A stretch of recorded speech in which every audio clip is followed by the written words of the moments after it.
ऐसा क्या है जो शहर में खप नहीं जाता? भैया मुंबई में ट्रैक्टर कौन खरीदेगा? और अब इसमें बचा ही क्या है? आधे से ज्यादा तो जमीन में धंसा पड़ा है। और जब भी आता हूँ तो बिकता भर और धंसा हुआ पाता हूँ। पतरे सड़कर टूटने लगे हैं। अरे पिछले 20 सालों में उसे चलाया कभी किसी ने? तब तो गए पैसे पानी में। इसे कभी का बेच देना चाहिए था। तात्या जी के रहते किसकी शामत थी जो उसे बेचने की बात करता? उन्हीं को रट थी कि ट्रैक्टर ले आऊं, ट्रैक्टर ले आऊं। ले आए तो क्या ट्रैक्टर ले आए हैं तो कुछ उपयोग होगा और कुछ नहीं। अब तुम तो जानते ही हो, एक तो वैसे ही अपनी जमीनें काश्तकारों के पास, उन्होंने सोचा कि मालिक ट्रैक्टर ले आए हैं तो कुछ खेती भी करेंगे, पर नहीं।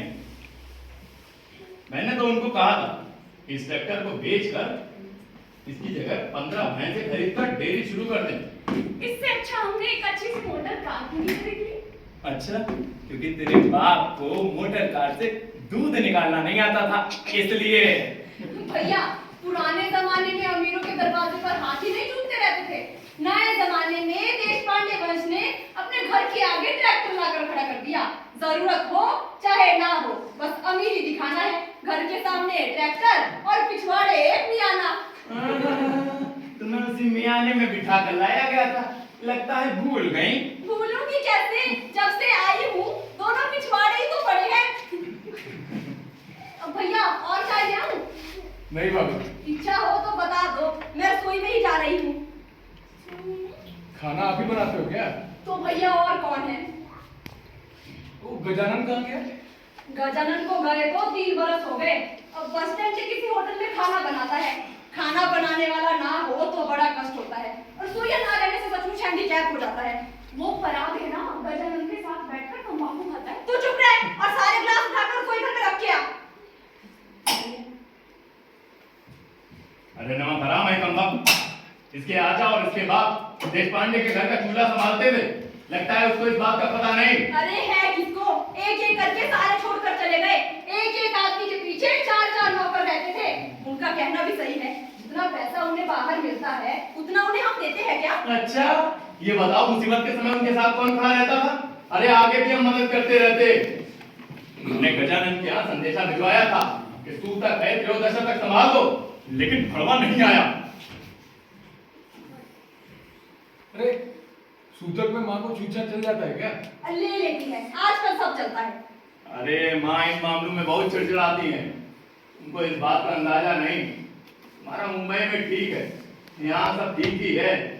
छूत अछूत पवित्र अपवित्र जैसी मान्यताओं को लेकर ये बेचारे पूरी तरह मुक्त हैं। मन से तो भैया मुझे भी अच्छा नहीं लगता, लेकिन दुख के ऐसे दिन आ गए हैं कि क्या कहें। अरे ऐसे भी खड़ी होके मत बैठ, रसोई घर में चल के अपनी मदद कर। मुझे पहले मेरे फरमाइश का प्रोग्राम सुनना है। देखा इसका बहाना? चुपचाप से रसोई घर में चल के मेरी मदद कर। मैं आती हूँ ना भाभी। अरे नहीं अंजलि, तू बैठ बैठ जा। हमारे घर के पचड़े में पड़ के तेरा दम घुट जाएगा। अरे ये कौन सी बात हुई भाभी? ये क्या कोई नई नवेली है? 20 साल हो चुके हैं हमारे शादी को। भैया नई नवेली हो या बूढ़ी, इससे तो अच्छा होगा जब चंदू भैया राशन ले आए तो उसे घर के अंदर रख देना। चंदू भैया, चंदू भैया। जी भाभी।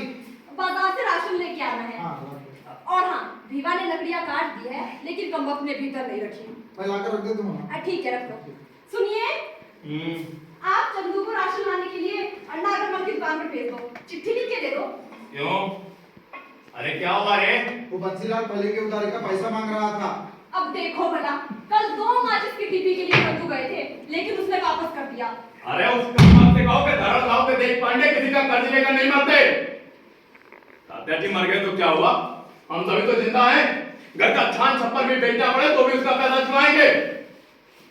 इसका बाप मारवाड़ से खाली एक लोटा लेकर आया था और हमारे तबेले में आकर गृहस्थी बसाई। वो दिन भूल गया साला। और चंदू तो भी 2 कौड़ी के आदमी के पास उनका चुपचाप चलाया। अरे किसके सामने मुंह खोलते हैं चंदू भैया? सुधीर भैया, आप भी बताइए क्या किया जाए। मैं थैली निकाल कर रखती हूँ, 10-15 दिन तो खर्च ही खर्च है। सुन, मैं आगे चलता हूँ, तो थैले लेकर आओ, शक्कर की बोरी भी ले आना। ठीक है भैया। जाओ।